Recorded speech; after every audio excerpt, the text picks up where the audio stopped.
salam sejahtera rakan-rakan, teman-teman, sahabat-sahabat yang masih bersama-sama Cikgu Pian di channel ini. Untuk hari ini kita akan berkongsi tentang satu tips mengenai Google Form.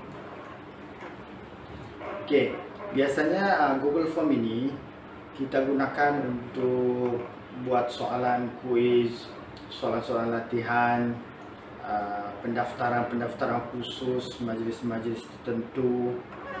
Kemudian boleh juga kita gunakan untuk buat nota. Kemudian nota-nota mata pelajaran, subjek-subjek tertentu. Kemudian kita akan dapatkan link Google Form kita dan kita share kepada orang lain atau kepada sasaran kita, kepada siapa kita nak berikan link itu. Biasanya kita akan share di grup WhatsApp, kita akan share di Telegram dan sebagainya. Okey. Untuk kali ini kita tidak akan cerita tentang fungsi-fungsi Google Form ini, kerana saya yakin sahabat-sahabat semua sudah mengetahuinya. Okey. Jika anda adalah pengunjung pertama, pengunjung baru di channel Cikgu Pian ini, anda boleh dapatkan tips-tips mengenai Google Form ini seperti yang saya paparkan di bawah video ini. Ya, di ruangan description itu ada saya senaraikan video-video yang berkaitan tentang Google Form. Okey, anda boleh akses dan anda boleh ikuti tutorial-tutorial yang saya telah muatkan dalam channel saya ini. Antaranya yang saya boleh nak sentuh ialah bagaimana kita nak buat soalan di Google Form, bagaimana kita nak dapatkan sijil yang auto generate daripada sistem Google Form itu sendiri. Kemudian bagaimana kita nak design kita punya sijil, sijil sendiri kita nak design, kita menggunakan design sijil kita sendiri dalam Google Form. Kemudian juga bagaimana kita nak buat soalan struktur dan memeriksanya di dalam Google Form, dan beberapa lagi video-video yang anda boleh dapatkan dalam playlist tips penggunaan Google Form yang ada dalam channel saya Okey. Kali ini kita akan cerita bagaimana Google Form kita itu kita boleh letakkan password. Okey, misalnya soalan kuis yang kita buat, kita nak letakkan password supaya murid-murid yang jadi sasaran kita itu dia akan dapat mengakses kita punya link Google Form itu tanpa dicampuri oleh murid-murid lain, okay? Atau orang lain. Begitu juga dengan katakanlah pendaftaran khusus, kita nak pendaftaran majlis-majlis tertentu, kita nak orang-orang berkenaan ini saja yang boleh mendaftar, yang lain kita tidak benarkan. Maka caranya kita letakkan password pada Google Form kita. Okey, bagaimana kita nak buat atau letakkan password ini? Sangat mudah. Jangan skip video ini, ikuti sampai ke akhirnya, dan kemudian mohon jangan lupa like, subscribe, juga share video ini kepada rakan-rakan anda, dan jangan lupa bunyikan loceng supaya video-video terbaru di channel Cikgu Pian ini anda akan dapat mengetahuinya lebih awal. Baiklah, mari kita mulakan tutorial pada kali ini. Okey,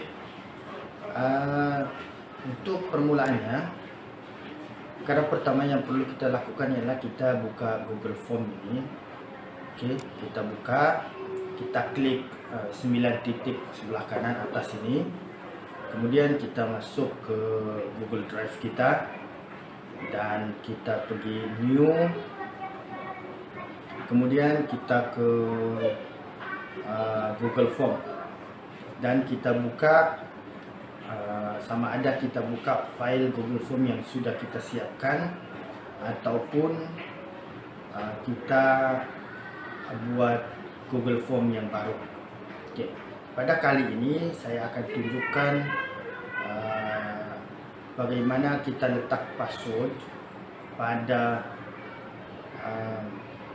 soalan kuis tahun 5. Okay.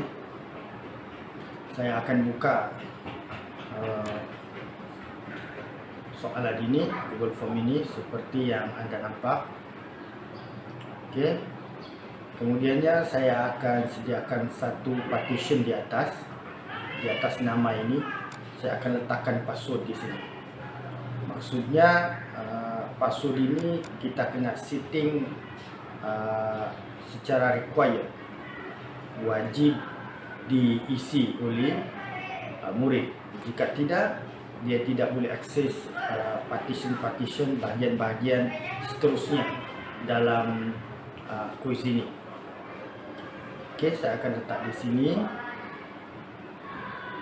Okey. Kemudian saya klik 3 titik bawah ini dan di sini ada banyak teks, number. Okey, saya nak letak teks untuk password ini. Setelah itu saya akan letak nama password di sini, misalnya cikgu. Okey. Kemudian di hujung itu saya akan cuba letak cuba lagi. Okey. 3 titik bawah ini, yang di bawah ini yang saya bagi tahu tadi itu, kita klik yang di bawah ini. Okey, kita klik di bawah ini, klik right dia supaya kita boleh wujudkan password di sini. Okey, setelah itu kita sudah selesai. Sangat mudah. Sudah selesai letak password. Dan kita coba review, preview kita punya Google Form ini. Okey. Okey, Google Form ini sudah kita preview. Inilah yang akan dapat dilihat oleh murid kita ataupun orang-orang tertentu yang kita beri akses password untuk memasuki kita punya Google Form ini. Okey, jika sekiranya dia jawab, okay, dia letak password salah, contoh dia letak cucu. Okey, dia letak cucu, kita akan klik. Apa didapatinya ialah dia tidak boleh akses ke bahagian seterusnya, tetapi dia diminta untuk cuba lagi. Okey, seperti ini. Tapi jika dia letak password yang betul, contoh cikgu, okey, dia akan klik, dia boleh akses partition-partition yang seterusnya. Okey, sangat mudah rakan-rakan semua. Saya rasa sedikit sebanyak yang memberi manfaat kepada kita supaya kita punya Google Form, soalan dan sebagainya ini akan terpelihara daripada jatuh atau diakses oleh orang-orang yang tidak berkenaan. Okey, jangan lupa sekali lagi saya ingatkan, like, subscribe, share video ini dengan rakan-rakan, bunyikan loceng supaya dapat notification daripada channel Cikgu Pian. Okey, sampai berjumpa lagi. Salam hormat. Assalamualaikum.